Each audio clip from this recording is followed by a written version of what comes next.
స్థానిక నాయకత్వం, అభివృద్ధి, సంక్షేమ పథకాలతో 25,000కు పైగా మెజారిటీతో విజయం సాధిస్తామనే ధీమాలో టీడీపీ అభ్యర్థి వర్మ ఉన్నారు.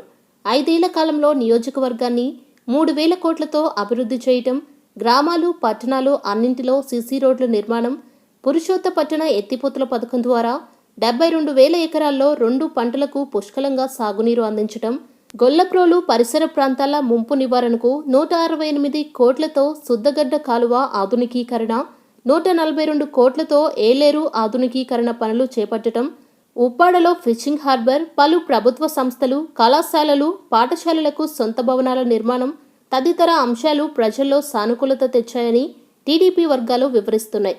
ముఖ్యమంత్రి నారా చంద్రబాబు నాయుడు గారు సారథ్యంలోని ప్రభుత్వం అమలు చేసిన అభివృద్ధి సంక్షేమ పథకాలతో అన్ని వర్గాల ప్రజల్లో నెలకొన్న సానుకూల వాతావరణం, మళ్లీ నువ్వే రావాలి అన్న నినాదం ఓటర్లను భారీగా పోలింగ్ కేంద్రాలకు తరలివచ్చి టీడీపీకి ఓటు వేసేలా చేసిందని చెబుతున్నారు.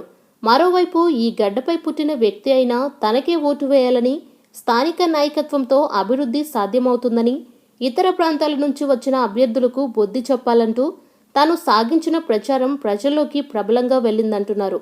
వీటన్నింటితో ప్రజలు తమకు అనుకూలంగా ఓటు వేశారని, మహిళల్లో సైలెంట్ ఓటింగ్ ఉందని, ఇవన్నీ కలిసి 25 నుంచి 32,000 వరకు మెజారిటీ వస్తుందని వర్మ ధీమా వ్యక్తం చేస్తున్నారు.